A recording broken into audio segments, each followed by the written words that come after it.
萧家、萧炎。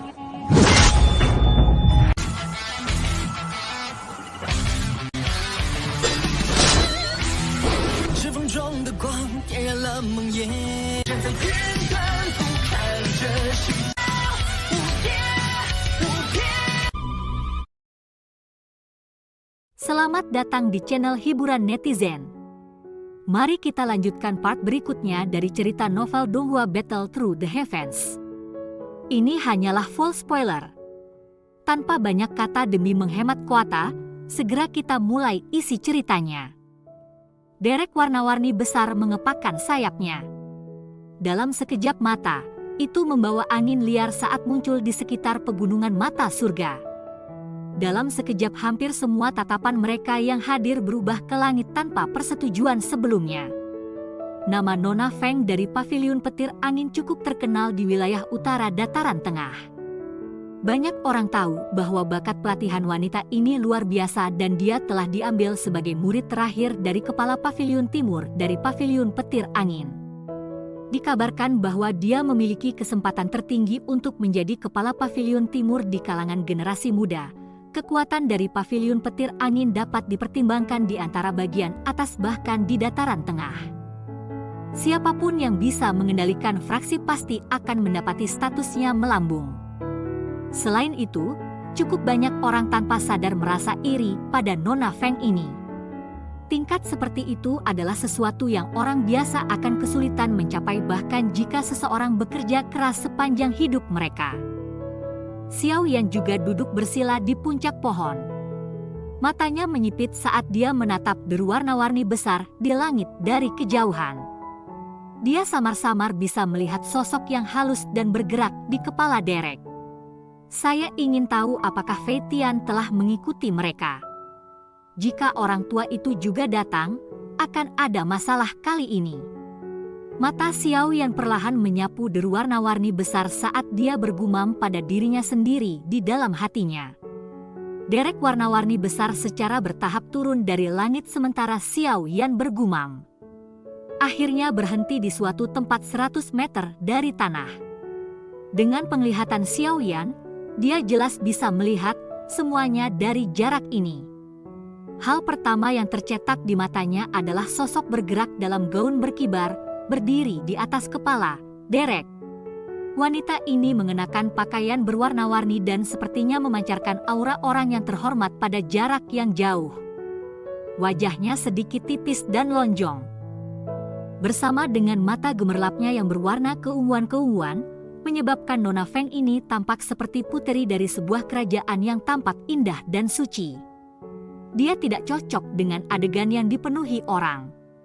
Namun satu-satunya ketidaksempurnaan kekudusan ini adalah ketidakpedulian yang dingin yang menjauhkan satu orang dari jauh, memberinya perasaan tidak bisa didekati. Namun batu giok harus memiliki beberapa kekurangan untuk mengungkap keanggunannya. Ketidakpedulian yang dingin ini tidak menyebabkan Nona Feng kehilangan poin pada penampilannya. Sikap dan kecantikannya sama-sama berkualitas. Bahkan Xiao Yan dengan lembut memuji di dalam hatinya. Segera setelah itu, bagaimanapun pandangannya dengan cepat berbalik dan berhenti di dua sosok tua di belakang wanita itu. Dua sosok tua ini tampak seolah-olah jatuh dari angin sepoi-sepoi. Namun ekspresi Xiao Yan menjadi jauh lebih serius ketika tatapannya menyapu kedua orang ini. Meskipun keduanya tidak bisa dibandingkan dengan Fei Tian, mereka cukup kuat daripada tiga sesepuh dari Paviliun Petir Angin yang telah menyerangnya bersama saat itu. Kekuatan mereka tampaknya setidaknya dari bintang 6 Douzong. Tatapan Xiao Yan membawa kesendirian saat menyapu dua sosok tua. Dia perlahan menghembuskan nafas di dalam hatinya. Untung mereka bukan iblis tua Fei Tian. Meskipun dua bintang 6 Douzong bermasalah untuk ditangani, Xiao Yan masih akan memilih mereka lebih dari Fei Tian. Setelah semua, Xiao Yan harus bergantung pada beberapa keberuntungan dan kecerdasan untuk melarikan diri dari tangan setan tua itu yang memiliki kekuatan luar biasa dan luar biasa cepat. Apakah itu Nona Feng dari Paviliun Petir Angin? Dia benar-benar sesuai dengan reputasinya, dan memiliki bangsawan yang mirip dengan Phoenix. Tanpa diduga, bahkan dia telah tertarik dengan kolam darah surga gunung ini. Sepertinya dia akan berada di antara 10 nama kali ini. Hei, itu tidak pasti. Ada sejumlah bakat dan pakar tersembunyi yang tidak diketahui dalam dataran tengah. Seseorang tidak bisa hanya mengandalkan penampilan luar dan latar belakang seseorang untuk mendapatkan 10 titik itu. Jika orang yang terlalu kuat harus masuk, orang itu pasti akan menggerakkan arus energi.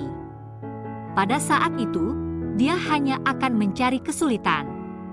Oleh karena itu, satu-satunya jalan yang benar adalah mengandalkan kekuatan seseorang di dalam pegunungan mata surga ini.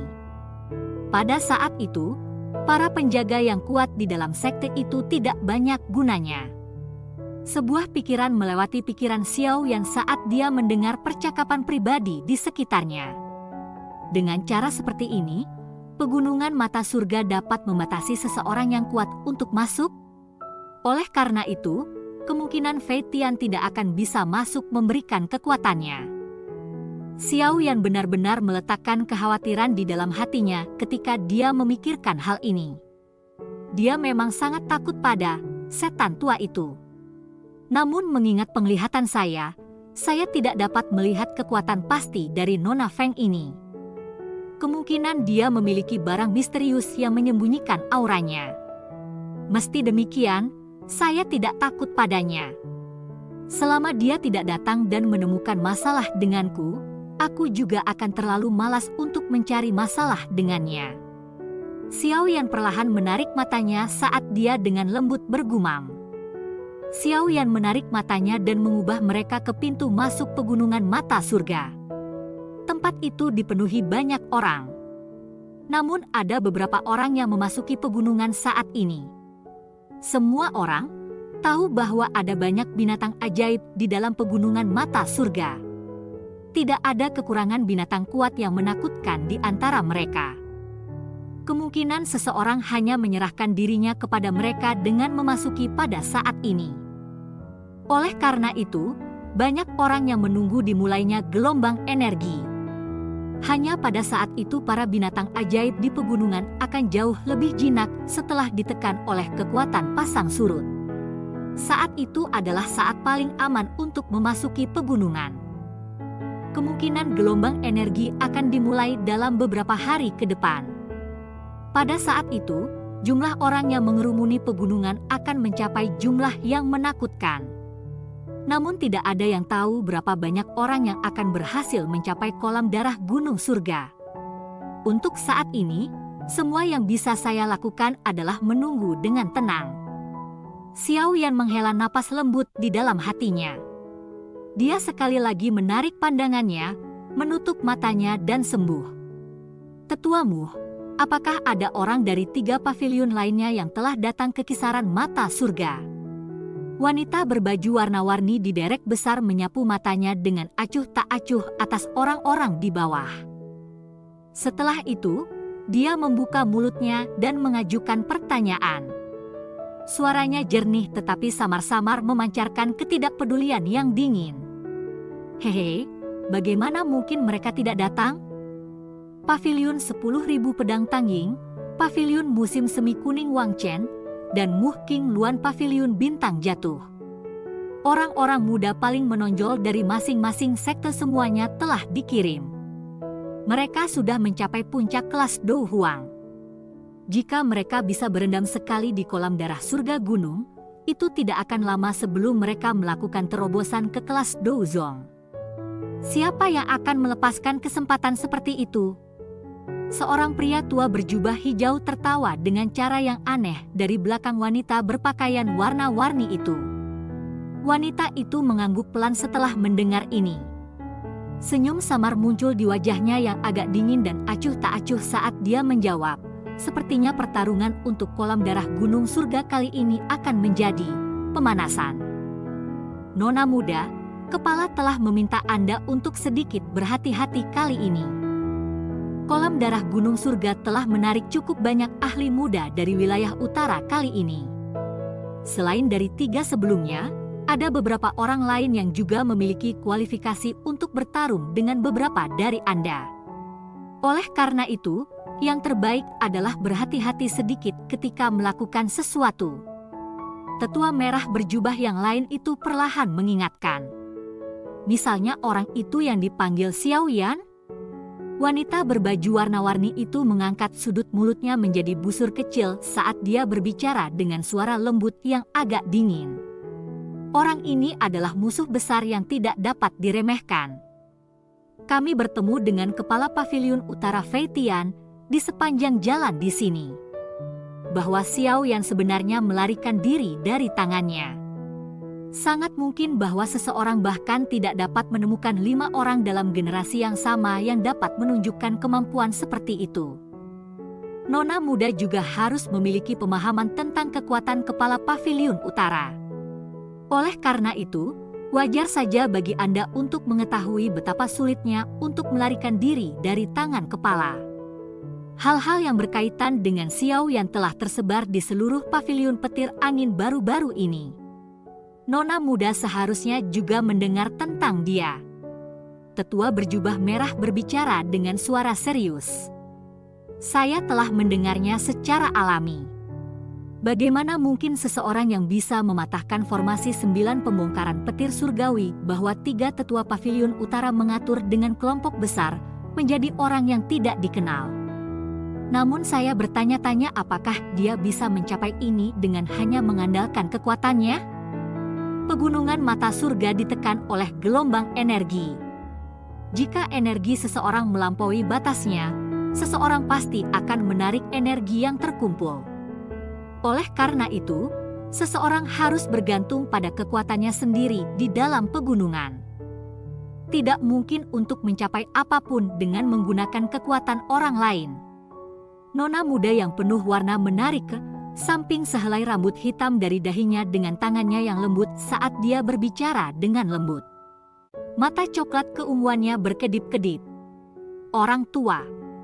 Mengapa kamu mengatakan kata-kata seperti itu yang mengurangi dirimu dan memuji orang lain?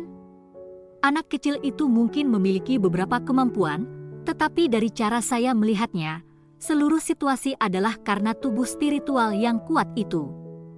Keuntungan kecil ini akan sepenuhnya lenyap di dalam kisaran mata surga. Sama baiknya jika nona muda bertemu dengannya. Dia bisa membunuhnya jika dia melakukannya. Pada saat itu, kita bahkan bisa mendapatkan bantuan dari kepala paviliun utara jika kita menyerahkan bocah itu.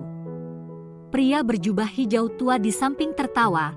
Ketua paviliun juga mengatakan bahwa nona muda akan mengalami kesulitan menemukan lawan dengan kekuatannya. Bahkan jika dia bertemu dengan beberapa ahli dari kelas Dozong, dia akan mampu melawan mereka. Oleh karena itu, Anda tidak boleh meremehkan nona muda. Pria tua berjubah merah tanpa sadar mengerutkan kening ketika dia mendengar ini. Dia baru saja akan berbicara ketika wanita berpakaian warna-warni di depannya dengan lembut mengguncang pergelangan tangannya yang putih salju. Dia perlahan berkata, "Tetua Huo, harap diyakinkan bahwa saya tahu batas saya dan akan melakukan yang terbaik untuk berhati-hati. Saya yang lama hanya memberi pengingat. Selain itu, tidak pasti apakah Xiao Yan akan datang." Meskipun bocah ini lolos dari kepala paviliun utara sebelumnya, sepertinya dia masih akan merasakan ketakutan di dalam hatinya. Pria tua berjubah merah itu tertawa. Wanita berpakaian warna-warni itu sedikit tersenyum. Namun senyumnya mengungkapkan kedinginan yang sulit disembunyikan. Matanya menyapu area di bawah sebelum perlahan menutup matanya. Hal yang perlu dia lakukan sekarang adalah menunggu dimulainya gelombang energi. Setelah itu, dia akan menggunakan kecepatan tercepat untuk sampai ke kolam darah gunung surga.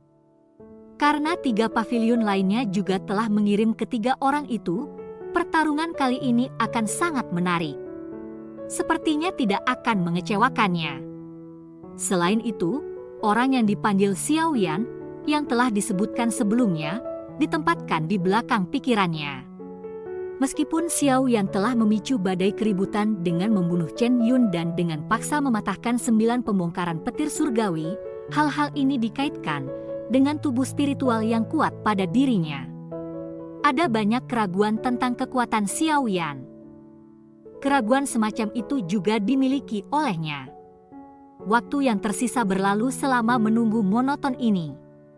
Setelah menunggu seperti itu terus selama hampir 3 hari, energi di tempat ini tiba-tiba menjadi bergolak.